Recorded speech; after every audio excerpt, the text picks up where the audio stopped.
주님을 기다리는 모든 이들에게 하늘의 평화와 기쁨이 임하기를 바랍니다. 기다림의 절기가 시작되었습니다. 기다림은 그리움입니다. 우리 속에 주님에 대한 갈망이 있는지요? 일상의 분주함 속에서 쫓기다 사느라 우리가 길 가는 나그네임을 잊고 사는 것은 아닌지요? 아무것도 그리워하지 않는 사람은 이미 영혼이 늙어버린 것입니다. 아무리 애써봐도 세상은 조금도 달라지지 않는다며 새로운 변화에 몸을 던지지 못하는 것은 정신적 퇴락의 징조입니다. 바울 사도는 말했듯이 산다는 것은 뒤에 있는 것을 잊어버리고 앞에 있는 것을 향하여 몸을 내밀며 목표점을 바라보고 달려가는 것이라고 말하였습니다. 우리의 궁극적 목표는 그리스도와 일치를 이루는 것이지만 거기에 도달하려면 무수한 많은 작은 봉우리들을 넘어가야 합니다. 지난 주일에는 기다림은 먼저 다가가는 것이라고 하였습니다. 기다림은 허송시험을 보내는 것이 아니라 미리 다가가 준비하는 시간입니다.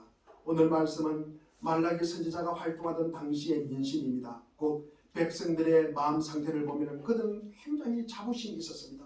왜 그랬습니까? 70년 만에 바벨론 포로로 돌아왔습니다.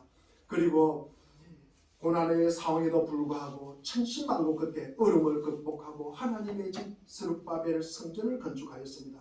그러니 우리 당대에 이런 놀라운 역사가 이루어지다니 우리는 얼마나 대단한 사람인가 하는 자부심이 넘쳐났습니다. 그리고 그 자부심만으로 그치는 것이 아니라 우리가 이렇게 하나님께 충성했으니 주께서 우리에게 한량없는 축복을 부어주실 것이다 라는 기대감이 있었습니다. 이제 받을 축복이 얼마인가 이것을 세고 있었습니다. 솔로몬이 첫 번째 성전을 건축하고 난 뒤에 어떤 일이 있었습니까?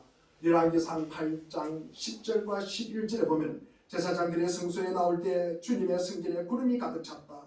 주님의 영광이 주님의 성전을 가득 채워서 구름이 자욱하였으므로 제사장들이 서서 이를 볼 수가 없었답니다. 하나님의 성전에 구름이 가득하고 하나님의 음성이 들릴 때 얼마나 감동이 됐겠습니까? 이스라엘 백성들은 하나님께서 우리가 드리는 이 모든 영광을 받으시는구나 하는 감격과 감동이 있었습니다.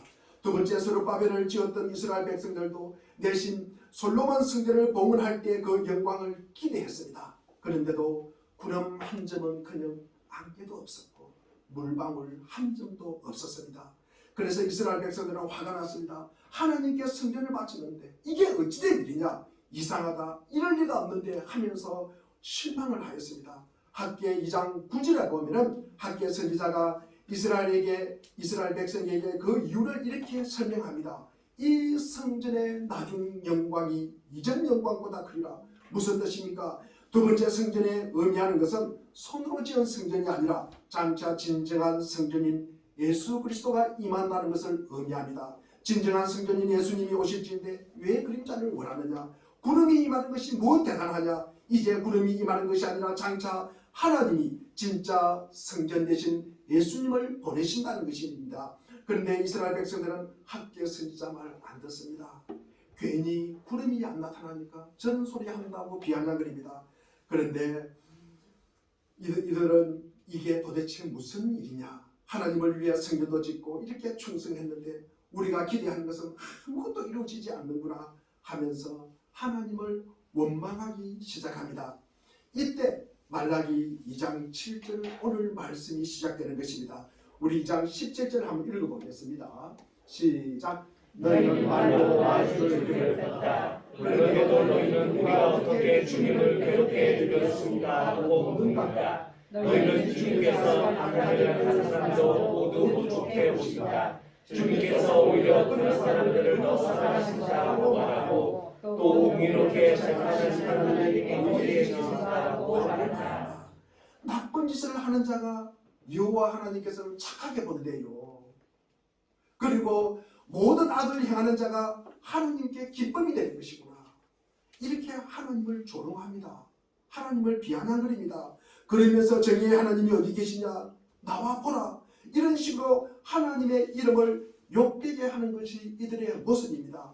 이스라엘 백성들이 공의의 하나님이 어디 계시느냐고 하나님을 조롱하고 빈정거리고 있을 때 하나님께서는 말라기 선지자를 통해서 약속을 주십니다. 그것이 3장 1절 말씀입니다. 내가 나의 특사를 보내겠다.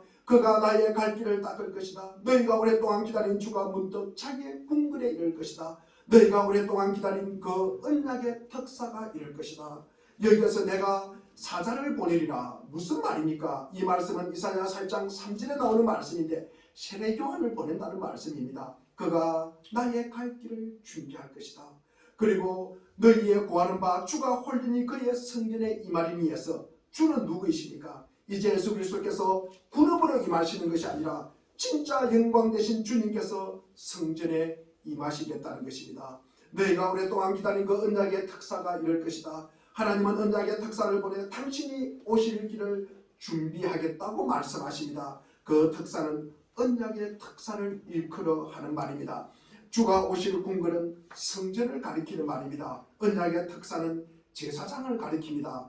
역사의 회복은 종교의 회복과 밀접하게 연결되어 있습니다. 말라기서는 하나님과 레위와 맺은 언약을 이렇게 설명합니다. 우리 말라기 2장 5절 6절 말씀을 우리 한번 읽어보겠습니다.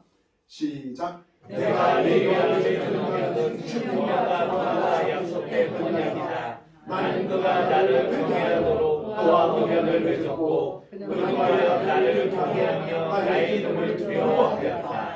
그는 늘 참된 법을 가르치고 그릇된 것을 말하지 않았다. 그는 나를 불편하게 하지 않고 나에게 늘 정직하였다. 그는 또 많은 사람들을 도와서 악한 길에서 돌아서게 하였다. 제사장들의 소임은 백성들이 하나님에 대한 경외심을 품도록 하고 그리고 하나님에 대해 사람들에게 참된 법을 가르치고 사람들이 악한 길에서 돌아서게 하는 것입니다. 그러나 현실은 그렇지 못했습니다. 그들은 스스로 바른 길에서 떠났고 사람들을 객길로 가도록 가르치고 맺은 언약을 배신합니다. 왜 그랬을까? 왜 그랬을까? 제 욕심에 이끌렸기 때문입니다. 하나님도 타락한 예배에 대해 염증을 느끼셨다는 말씀입니다. 그래서 말라기 1장 10절에 보면 너희 가운데서라도 누가 성전문을 닫아 걸어서 너희들이 내 제단에 헛된 불을 피우지 못하게 하면 좋겠다. 하나님에 대한 경외심도 없어요. 그리고 두려움도 없어요. 그러니까 성전문을 닫았으면 좋겠다. 성전문을 닫았으면 좋겠다. 하나님에 대한 소망도 기대도 없는 그런 예배. 나 그런 예배 싫구나. 나는 너희들이 싫다. 나 만군의 주가 말한다. 너희가 바치는 재물 이제 나는 받지 않겠다. 쓰다가 남은 것 찔끔찔끔 흉내내는 것 내가 받고 싶지 않구나. 내가 거지냐? 내가 부역질한다. 이게 이스라엘의 현실입니다. 그러나 이제 하나님은 특사를 보내 주님 오실 길을 예비하시겠다고 말씀하십니다. 언약의 특사는 죄악을 심판하고 처벌하는 분인 동시에 사람들의 부정과 죄악을 씻어주는 분이십니다. 이전에 그분은 은과 금을 연단한 불과 같이 표백하는 잼물과 같이 우리 가운데 다가오십니다. 미련이란 자기의 부족함과 허물을 정직하게 인정하고 주님의 은총 앞에 우리 자신을 맡기는 것입니다. 하나님은 우리를 당신의 형상에 따라 지으셨지만 우리는 저마다 제 욕심에 이끌려 사느라 불투명한 존재가 되었습니다. 주님을 믿는 자인지 믿지 않는 자인지 구원을 받은 확신이 있는지 없는지 구별이 안 되는 것입니다. 그래서 불투명한 자입니다.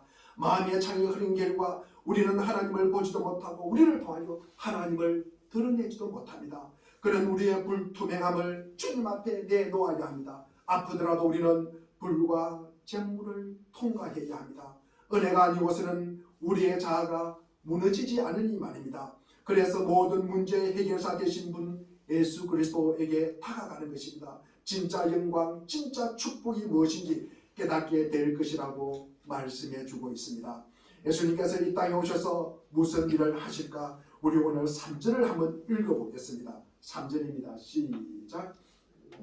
3절입니다. 예, 시작. 그는 너를 정죄하여 깨끗하게 하는 정령처럼 잔을 잡고 앉아서 레위 자손을 깨끗하게 할 것이다. 그러므로 정령공이 은과 금을 정하듯이 그가 그들을 깨끗하게 하면 그 레위 자손이 다 주에게 올바른 제물을 드리게 될 것이다. 구약에서는 레위기에 보면은 번제, 소제, 화목제, 속죄제, 속건제 등 제사를 드립니다. 왜 제사를 드립니까?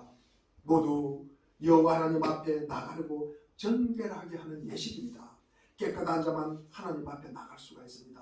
그리고 정결한 자만이 하나님을 만날 수 있고 볼 수 있습니다. 누가복음 17장에 나병에 걸리는 환자들은 동리 밖으로 격리되어 지내야 합니다. 그러나 예수님은 마태복음 8장 3절에 보니 예수께서 손을 내밀어 그에게 대시고 그렇게 해주마 깨끗하게 되어라 하고 말씀하시니 곧 그의 나병이 낫다. 예수님께서 한 부에 손을 대면 빈균이 얼마 오는 것이 아니라 그 더럽고 썩은 부위가 깨끗하게 되는 것입니다. 우리를 깨끗하게 하시는 예수님을 통해서 우리는 하나님께 나아가는 것입니다. 지금도 마찬가지입니다. 우리가 삼일째 하나님 앞에 예배를 드리는 것은 정결 예식입니다. 좋은 옷이 아니라 몸과 마음을 정결하게 하시고 위선과 거짓과 외식을 벗어버리고 내 삶과 중심이 삼위일체 하나님께로 향하기 위함입니다. 예수님께서 이 땅에 무엇 때문에 오셨습니까? 너희는 메시아가 와서 번영과 축복을 가져다 줄 것이라고 기대하지만 오실 메시아는 그런 분이 아니라고 우리에게 말씀하고 있습니다. 예수님이 오시면 번영과 축복이 아니라 깨끗함과 정결함을 주겠다는 것입니다. 예수님이 임하시는 곳에는 깨끗함의 역사가 나타납니다. 예수님이 없는 곳에는 아무리 많은 것이 있어도 아무리 풍성하여도 그것은 더러운 뿐입니다. 그런데 예수 그리스도의 보혈의 피가 들어가면 정결하게 되는 역사가 일어납니다. 요한복음 2장을 보면 예수님께서 제일 먼저 무슨 일을 하셨습니까? 성전에서 비둘기 파는 사람이 있고 돈 바꾸는 사람이 있고 난장판이었습니다. 그때 예수님은 그런 것을 다 뒤집으시고 내 아버지의 집은 기도하는 집이다. 너희들이 강도의 소굴을 만들었구나 하고 성전을 깨끗하게 하십니다. 이게 바로 주님의 역사입니다. 그리고 예수님께서는 어떤 곳에서 그것을 깨끗하게 하셨습니까? 바리새인의 가르침으로 이스라엘 백성들의 영적 상태가 아주 혼탁하게 되었습니다. 즉 예수 그리스도의 기막힌 삶과 인류를 위해 죽임당한 구원자 둘 사이에 누구를 붙잡을지 몰라 혼란이 휩싸인 것입니다. 즉 예수님의 삶과 구원을 분리하여 구원만 받으면 된다고 말만 하고 삶과 구원을 분리시킨 것입니다. 마태복음 5장에 보면 너희가 바리새인들에게 이렇게 들었지만 그게 아니라고 계속해서 바리새인들의 가르침을 뒤집습니다. 마태복음 5장 21절에 보면 옛 사람들에게 말하기를 살인하지 마라. 누구든지 살인하는 사람은 재판을 받아야 할 것이라고 한 것을 너희는 들었다. 22절에 그러나 나는 너희에게 말한다. 자기 형제나 자매에게 성내는 사람은 누구나 심판을 받는다. 자기 형제나 자매에게 을간이라고 말하는 사람은 누구나 공의회에 불러갈 것이요 또 바보라고 말하는 사람은 지옥불에 던져질 것이다. 옛사람에게 말한 바 살인하지 말라. 누구든지 살인하면 심판을 받게 되리라고 했다는 것을 너희가 들었으나 나는 너희에게 이르노니 형제 자매에게 바보라고 을간이라고 욕하는 자마다 심판을 받게 되고 라면서 바리새인의 가르침을 뒤엎었습니다. 또 마태복음 5장 27절에 가늠하지 마라 라는 말을 너희는 들었다. 88절에 그러나 나는 너희에게 말한다. 여자를 보고 음욕을 품는 사람은 이미 마음으로 그 여자를 범하였다. 간음과 이혼에 대해서도 그 의미를 뒤집어 버립니다. 계속해서 주님이 하신 일이 무엇입니까? 바리새인의 가르침이 엉터리라는 것을 선포하고 계십니다. 너희는 이렇게 들었으나 나는 너희에게 이르노니 이러면서 뒤집고 또 뒤집으셨습니다.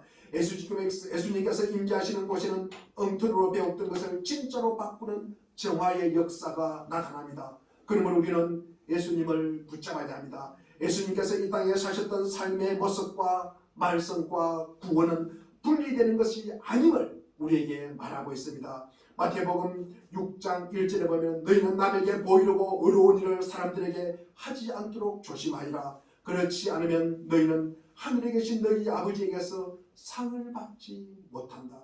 구제하면서도 남을 보이기 위해서, 그리고 기도하면서도 남에게 보이기 위해서, 금식하면서도 다른 사람에게 보이려고 하지 말아라. 모든 면에서 진짜가 무엇인지를 가르쳐 주십니다. 그러면 왜 예수님이 가는 곳마다 깨끗하게 되는 개혁의 역사가 벌어집니까? 깨끗함 자체가 능력이기 때문입니다. 디모데후서 2장 20절에 보면 큰 집에는 금그릇과 은그릇만 있는 것이 아니라 나무 그릇과 질그릇도 있으니 어떤 것은 귀하게 쓰이고 어떤 것은 천하게 쓰입니다.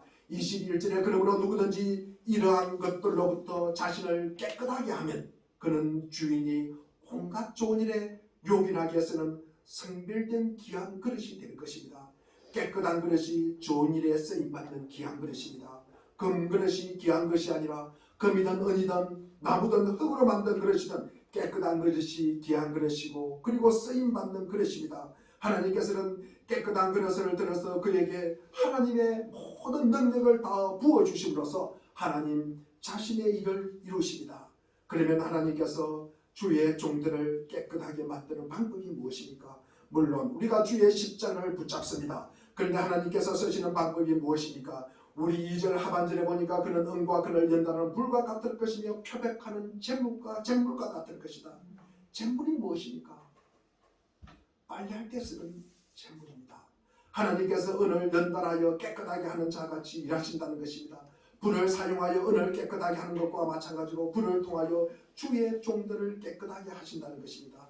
은을 연단하는 방법은 먼저 풀무에 은을 집어넣고 그러면 순수한 은은 밑으로 가라앉고 불순한 물은 위로 듭니다. 위로 뜨는 불순물을 걷어내고 계속해서 반복하면 은물이 거울처럼 반짝반짝 빛나는 은물이 될 것입니다. 불로 연단받은 사람은 하나님 앞에 정결한 사람입니다. 너무나 정결한 그릇이 되어가지고 그 사람만 바라보면 저 사람이 하나님의 사람이구나. 저 사람이 우리 물된동 상교에 다니는 그리스도인이구나. 저 사람이 목사이구나. 하나님의 사랑을 확인하게 되는 것입니다. 그 사람을 보고 저게 하나님의 마음이구나. 우리가 저 사람을 보면서 하나님의 마음을 알 수가 있는 것입니다.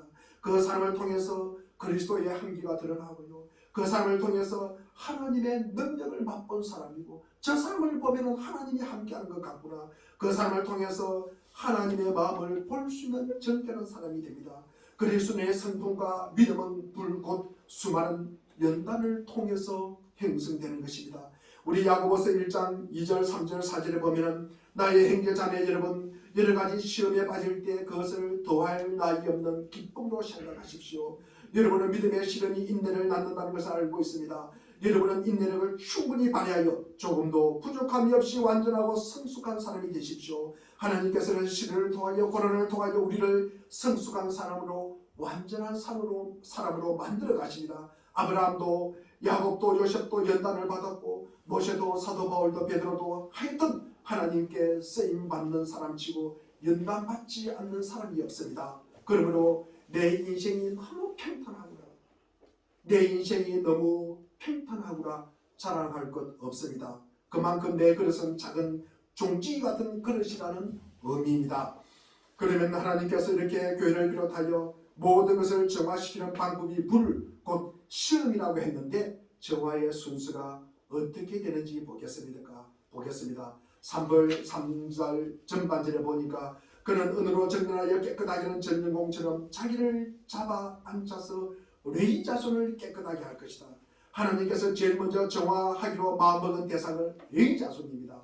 영적 지도자입니다. 즉 하나님의 교회부터 깨끗하게 하십니다. 믿음의 사람부터 깨끗하게 하십니다. 그러니까 하나님께서 제일 먼저 하나님의 지도자, 하나님의 택한 사람부터 변화시킨 다음 그들의 변화를 통해 주변에 있는 많은 사람을 변화시키는 방법을 사용하시는 것입니다. 그러므로 하나님의 관점에서 최고의 위기가 무엇입니까? 영적 지도자가 더러워지는 것입니다. 영적 지도자가 타락하는 것입니다. 그리스도의 성도들이 더러워지는 것입니다. 그리고 그리스도의 성도들이 교회를 떠나는 것입니다. 그리고 교회가 더러워지는 것입니다. 더러워지는 것은 불투명한 것이요 불투명한 것은 구별이 없는 것입니다. 세상 사람이라 믿음의 사람이라 구별이 없는 것이에요.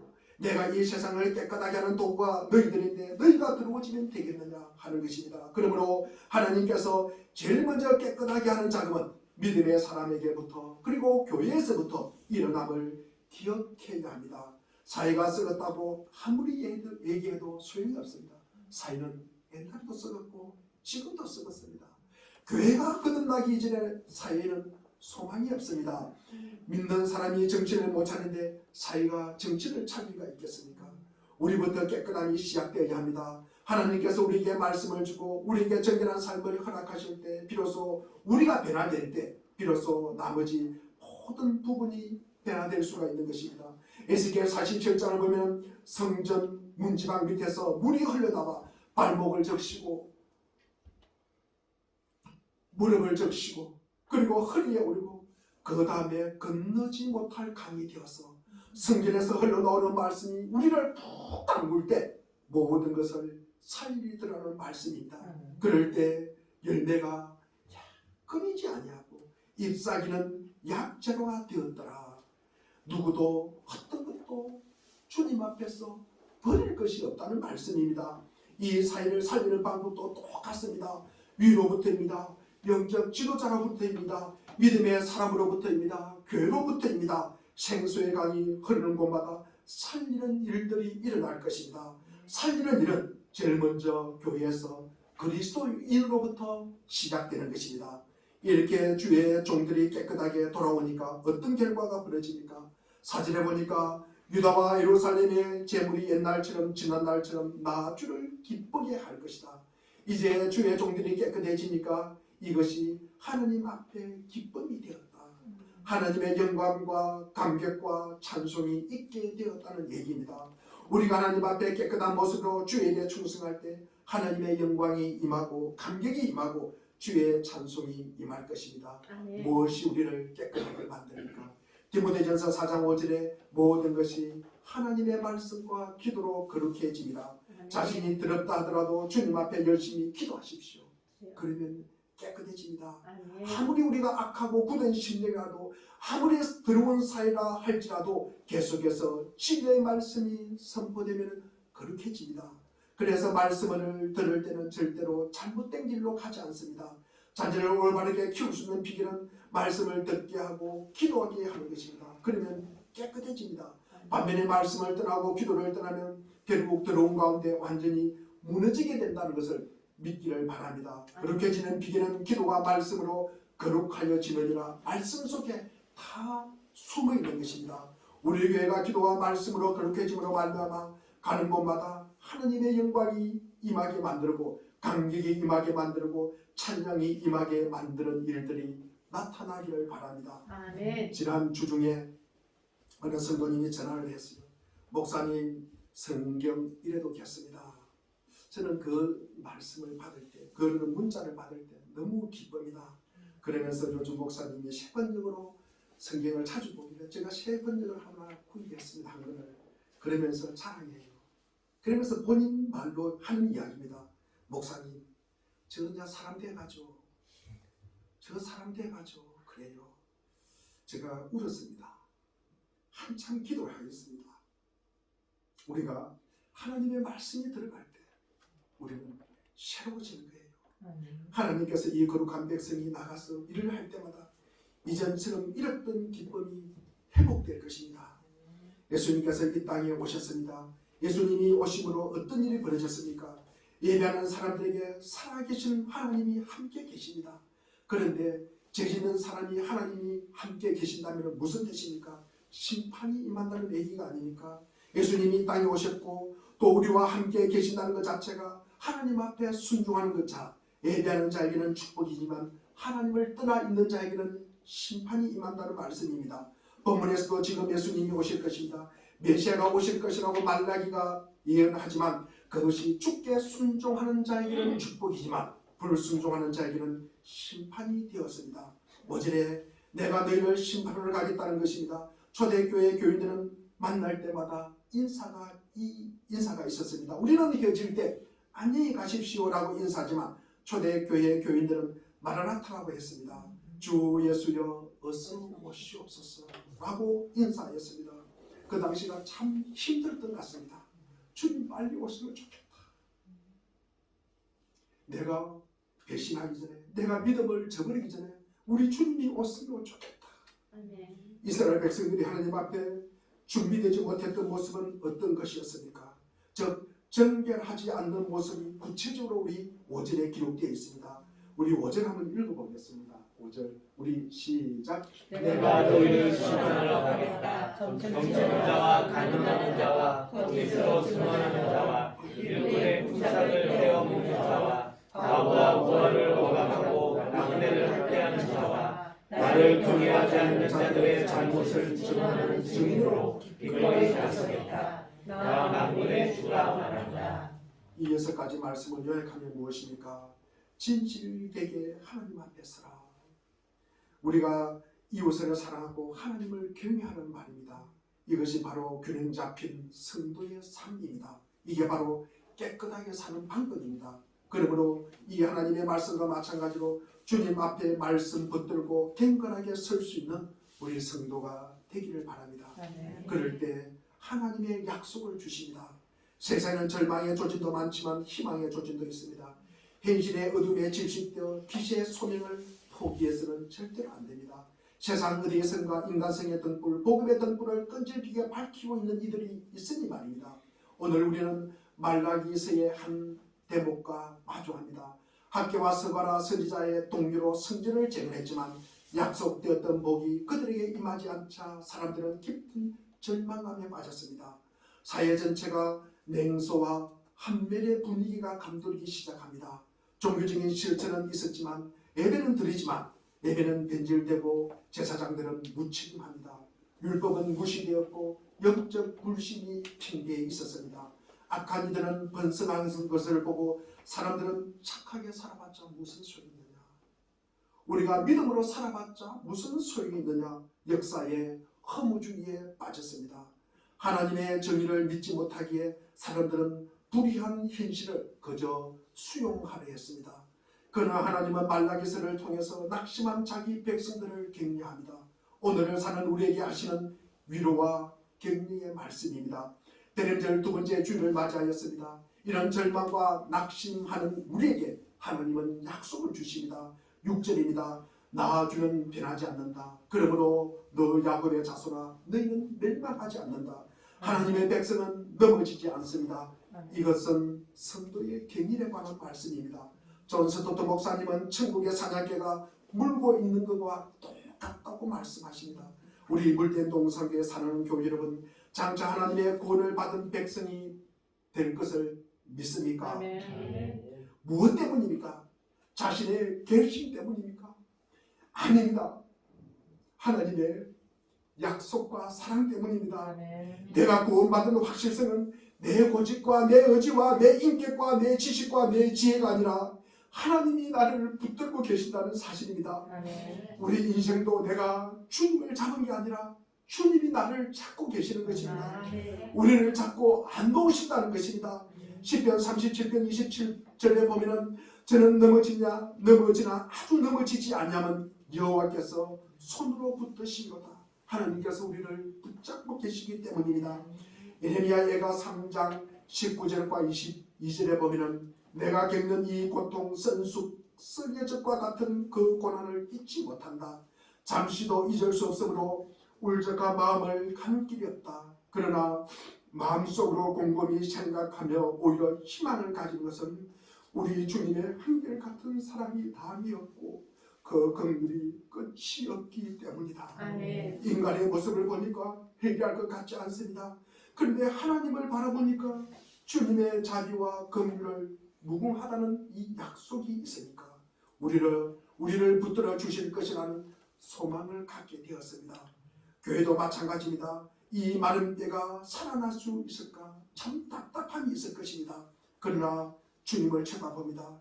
주님의 약속이 있습니다. 내 약속을 증거하고 심령을 증거하는 자들이 살아나리라. 그 약속을 붙들고 소망을 갖습니다. 내가 중심에 회상한 적 오히려 소망이 있어온 주님의 약속 때문입니다. 주님의 말씀 때문입니다. 이거 붙들고 일어나는 것입니다. 성도도 마찬가지입니다. 우리의 여러 환경 답답함이 있습니다. 낙심하지만 중심에 회상한 적 오히려 소망이 있어온 주님의 크나큰 자비와 긍휼이 있기 때문입니다. 하나님께서 그나마 우리를 건져 주실 것이기 때문에 저 답답한 사람도 변화될 것입니다. 저 죽은 사람도 살아나게 될 것이라는 소망을 갖게 됩니다. 그것이 바로 우리 성도의 소망의 근원입니다. 대림절에 삶이 힘들수록 오시는 분에 대한 그리움을 깊이 품고 살아야 합니다. 우리가 진정으로 주님을 그리워한다면 그분과 함께 만들어갈 세상에 대한 그림을 잘 그려야 합니다. 죄와 욕망으로 얼룩진 우리 마음을 깨끗하게 해야 그 그림이 보입니다.